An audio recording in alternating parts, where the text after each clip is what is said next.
should be asking Regina. Yeah, I was just going to say, Regina, please she may have jump even in studied here. this. Have you studied this, Regina? I did have cats, but it was before the AI time. But I will tell you what actually now we're trying to understand. There is some content, as we've seen from the letter when the cat's excited, and some which is not. And you can imagine that if we want to fully automate the generation of movies, we can just have an AI system that, in mass trains on the cats and their reactions, and then creates a customized content which would really make the cat captivated for hours. It may not be good for the cat, health. I can see why you're on the Time. I can see why you're on the Time Magazine 100 list. Look at that.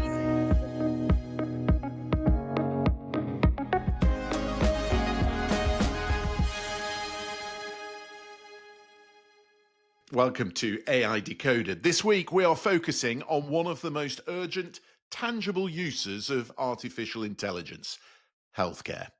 We're about to speak to a scientist who is already using AI to detect and treat cancer.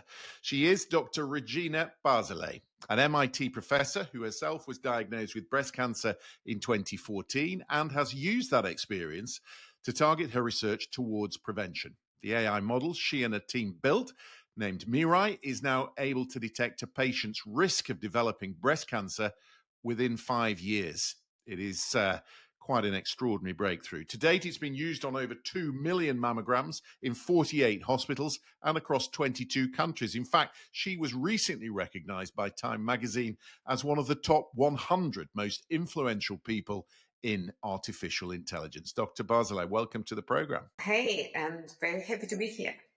Also with us, of course, our regular co-host, Dr. Stephanie Hare, and the BBC's AI correspondent, Marc Cieslak. Dr. Barzilay, you said that your cancer diagnosis changed the direction of your research. Take us back to that moment. Why did you suddenly come to the realization that AI could play a much bigger role in preventing cancers like yours? So first of all, I need to go back to 2014. In 2014, AI was still not a word that, everybody knew and everybody used. It was something for a lay audience, which was more kind of a scientific, abstract notion, not a concrete technology that we're using every day. And when I came as a patient to Massachusetts General Hospital, it is located just across a bridge from MIT. It's like 20 minutes walk. I was really surprised as a patient what a huge difference there is between what we do at MIT and what I knew about technology in all other areas of life, and what I observed in a hospital, which is considered one of the top hospitals in the United States.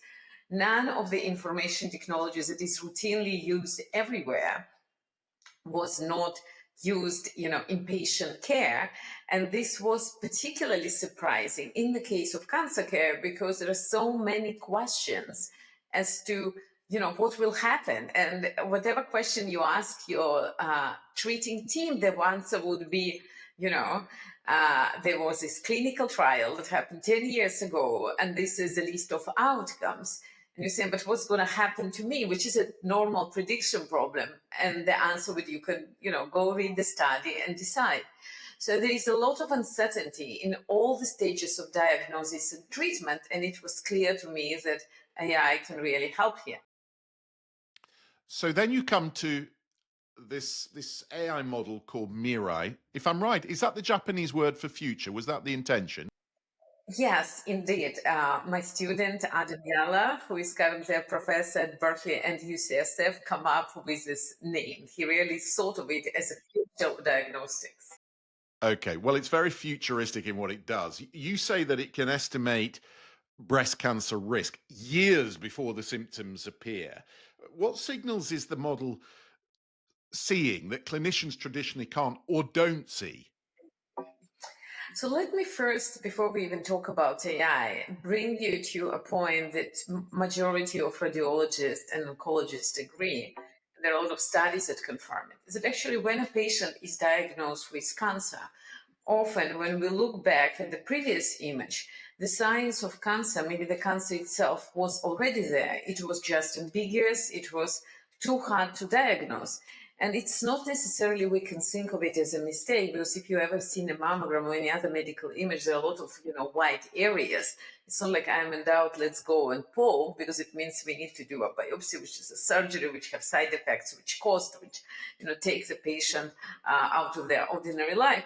So at the end, clinicians can only tell you should go for biopsy when they're really sure that there is a very high probability, because it's very hard for human eye to discriminate these very subtle changes. So before it becomes big enough that we can really see it very clearly, nobody will gonna send a patient to biopsy. And what machine can do, machine can identify very, very subtle changes in color, in texture, and other things. So in many ways, it's much better equipped than a human eye to see these very subtle changes. And if you train it correctly, it would be able to say ahead of time that the changes are already underway. Regina, if I may come in for just a moment, I'm really curious about this. So first of all, we spoke a couple of months ago, you and I, and it was a big question about the way that healthcare differs around the world. So if prevention and early detection is key, do we need to, at the very first thing, before we even throw AI at the problem, get some consensus around what age is the best age for women to be having mammograms? When should we start that? So I actually think that the question when we should start and the questions what do we, how we go after that, they're very much intertwined. Because imagine and there's a huge variance in terms of how different countries approach screening, because it's typically a national policy. As we know, in the UK, it's every 3 years for, general population. In the United States, it's every year according to one professional society and every 2 years according to another, but insurance have to pay you every year. In Israel, it's every 2 years. So there is a huge discrepancy in what's going on. And there is another, and the big question is, when do we start? So one scenario that we can imagine is scenarios that we screen everybody, let's say at age 40, which is an expensive date because we're going to be screening the whole population, but we're going to say, for 97% of women, they can come back at age 50 or whatever they will determine the next screening piece, and another remaining 3%, which are deemed high risk, they actually are going to be screened much earlier. Today, it doesn't happen. I'm really happy that you asked me this question because I just recently looked at the numbers in Israel. And in Israel, the recommended screening is at age 50. And it turns out that 25% of breast cancers happen to women before age 50. And these women, because they're not screened, actually their detection stage is much higher than those counterparts who are screened, which is really a terrible thing. But at the same time, it will be a very big expense. And also, a lot of unnecessary burden to younger women to go and screen themselves, every. Just to interject there, is this the point then where the technology really makes a giant step forward? Because if there is a cost imperative to this, and you can analyze mammograms that much quicker and that much more efficiently and cheaper, presumably, then you could start the process that much earlier, surely. The point is not to start it earlier. The point is just to say that vast majority of population doesn't need to start very early screening. They can come back at 50, but there will be very few that do need to have something special, and they need to be screened much earlier. Dr. Barzilay, can I just jump in there? There's another important strand to this work. I think it was highlighted by the National Academy of Medicine last year. You developed AI models that predict how effective flu vaccines are likely to be, forecasting what the spread is going to be into the next season. Now, this is crucially important because we see every single winter our health services come under enormous strain as a result of these sorts of illnesses, which limits their ability to provide services. So do you think it's important, it's crucially important to see these kind of innovations? So thank you for bringing up the flu vaccine. So it's very interesting because this year, if you are following the news, actually the selection was really not a great selection. And literally every day we're reading about, hospitalization burden and deaths, especially in children. So actually the problem that we solved in our paper is slightly different, because at a time when, WHO decides which strain to use, they look at kind of a set of circulating strains and then say, this is their current frequency. Which one should I select to be the main one for which I'm going to have a vaccine? So we can tell them how the frequency of the strain is going to change in 6 months, because maybe who is leading the race today is not going to be the one who is there in 6 months. So we kind of help them to tell how this competition between strain is going to evolve. What is the AI actually doing? What is the AI doing in detecting that? AI in this particular case doing two things. It kind of looks at frequency of the strains, like frequency of how much of each, and it very much relates of how strong the strain is, how likely it's going to continue to grow. And you can correlate, the sequence characteristics, kind of the characteristics on the biological sense of the sequence and its ability to be strong, to kind of change over time. So we model this progression as a function kind of a protein properties. That's what the model does. It actually looks at the proteins and make predictions.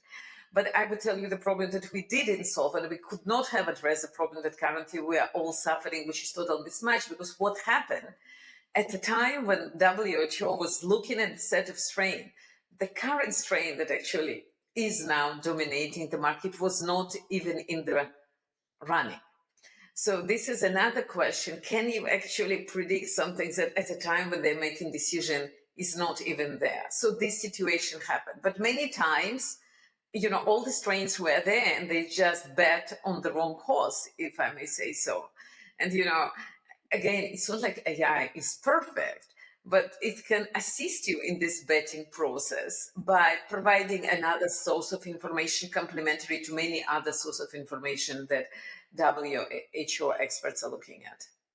But does that sort of illustrate limitations in the predictive modeling and in the modeling, that when novel strains appear, it can't predict them because it can only basically predict stuff based on the existing training data that it has?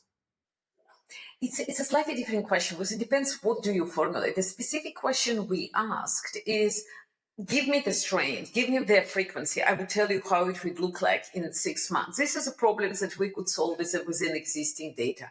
There is a separate question for which you are right. We don't have much data because it's not a very frequent occurrence. Can you tell me who else may appear there? But this is extremely, extremely important question, because when we're thinking about all the zoonotic viruses, when we're thinking about the previous pandemic and others, all of a sudden this kind of dark horse became like the main winner. So I think that, we demonstrated the first step. You can do this prediction in a reliable way, but there are many big questions that need to be answered, is like who and what is going to be the next threat, in the same way as we had COVID. If you're able to predict how a disease might change in a particular way, are you applying that same technique to cancers, and are you therefore able to tailor a specific treatment to an individual patient? Yeah, so as you can see, we're looking at different modalities. When we started with, we work on the big images on mammograms, then we moved to proteins, so it's really a protein language model, and work in that space in differential equations. Now we're addressing a question which, as me who, as a cancer survivor, plays really, really a big role. Because, when I went through my treatment, of course, when you go to the cancer ward, you feel miserable no matter what. But, I've seen a lot of patients who, were untreatable. Those are metastatic patients. And one of the biggest challenges with metastatic patients is that, there is no good treatment. There is huge variability in what you would give to them, depending on to which hospital they would go. Because, at the initial stages, when cancer is treated, you can bucket the patient and say you're going to get this, bucket the patient, say you're going to get treatment A or treatment B. at a time when the patient become metastatic disease is so very different, so unique, changes in a very personalized way, that it's very hard to do this mapping. And the specific questions that we started working on, I am happy to say that there are already clinical trials in the United States where patients can enroll in breast, colon, and lung cancer, where the machine learning is used, given the pathology slide of the patient, the sequencing information, to identify which treatment is more likely to be successful on this patient. That's so amazing. kind of eliminating the guesswork that today oncologists need to do. Wow. Regina, are we getting to a point, do you think, where we might be able to have a greater opportunity for personalized medicine? So if AI is truly able to stop treating us as a gigantic cohort of humanity and actually look at you, the individual, with your scans, your data, and how that compares to humanity, is that where you see this going, or is it going somewhere else?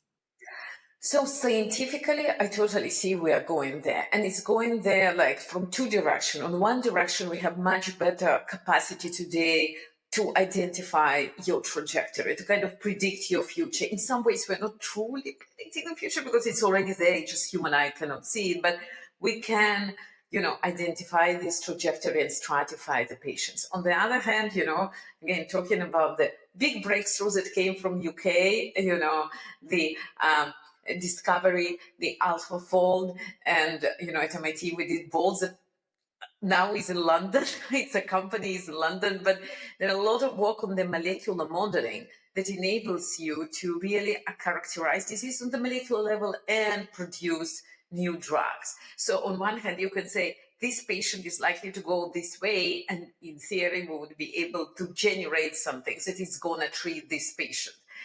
I'm not saying it's going to happen next year, but we can imagine the scenario in which you can really kind of personalize. Does that, do you think that speeds up the bottleneck that there is in drug development? Because we know from conception to production, there are enormous amount of years in between. Do you think that time frame starts to shrink, if that's possible? I think it already does start to shrink because, before you need to do humongous screening processes, and there was a lot of failure. We know that majority, of course, goes to fail attempts, to the clinical trials that happen to fail, in the late stages when already humongous amount of money and time were spent. So I think AI can really help to make it faster. Now, can it make it faster to the extent that, it will take us, 1 month to produce new drug? We are not quite there yet, but I do think there is a meaningful speed up across many different parts of drug discovery, starting from understanding disease mechanism, selecting the molecule, and running effectively clinical trials. Just a final thought. You're right at the cutting edge of this. Paint a picture for people of where cancer treatment will be in 10 years' time. So what I hope will happen is we will have tests, which will be the same tests that you can do in the general practitioner. If it's not going to be an MRI and big images, maybe you're going to be doing some simple blood test that you regularly you're screened, and you maybe identify at risk in certain conditions. And at the same time, very, very early on, and the machine would be able to propose you a set of modification in your lifestyle, maybe diet, maybe some lighter changes that you can make that would make you kind of be in a healthier zone. And if in some cases we cannot do it, we hope that at this point you can identify a treatment as early as possible and less kind of toxic, because cancer treatment today are terribly toxic, that will more likely to result in a better outcome. So on one hand, it's going to be much earlier detection. Second, understanding how your general conditions in your life are contributing to the development of your disease. And the third one, a personalized, non-toxic treatment with high efficacy. This is a hope. And survival rates? And again, I really hope that even if we solve the first part of very early detection, because we know how to treat the cancer early, we can dramatically decrease deaths. And also, I really hope that the projects we are working on and many other scientists around the world, including the UK, that we would be able to do much better matching with the existing drugs to make sure that patients can live better and longer, and also come up with new drugs that can really cure the advanced disease. Wow, that is exciting news. It's good to have a good news story on AI Decoded, isn't it? And that is certainly a very good one, which we can all get around. Thank you very much indeed for that. Listen, what I want to do, just in the short time we have left on the programme, is look a little bit at some of the questions that you've been sending in. We've been getting some fantastic questions from viewers on the email link, aidecoded@bbc.co.uk. So I want to take a few minutes to get to some of the best of those. Here's one from Veronica, who asks, do governments need to step in and make it compulsory for schools to teach AI, including its biases, how to spot fake content online, and how to distinguish what is AI generated from what is real? Stephanie, why don't you pick that one up? I'm a bit nervous about this because some governments are actually using AI for misinformation and disinformation purposes. So looking for ethical guidance from them is perhaps not the solution we would love and expect. I think instead what we could see rather is push from the ground up. So parents wanting it, teachers wanting it, the students themselves wanting it, and creating space for that in the curriculum where it's being brought in from the, bottom up and also laterally, horizontally asking each other. I don't know if I would want it coming from government on down. Even countries like the United States, which is, ostensibly a liberal democracy, the White House is one of the biggest users of AI misinformation and slop. So, just be careful what you wish for on that one. But I think we can all agree more education and critical thinking skills, particularly for young people, but also, frankly, some of us who are not so young, is great. All right, here's another question from Trudy, who is taking us truly left field here. She's written in with this: my cats seem to prefer cartoons to live action TV or films. And I've even noticed my cat reacting to a clip of an AI generated film that you showed. Is there something about animation or AI generated visuals that animals perceive differently? This is something that I'm hoping here that we can recruit the audience to help us out a little bit with this one. I am very much a cat person. Unfortunately, I have allergies, quite severe allergies, so I can't have a cat at home. But after seeing this email, I thought, okay, let's conduct an experiment here. So we made a couple of clips for domestic animals, for cats and for dogs. So I think we can play those clips right now.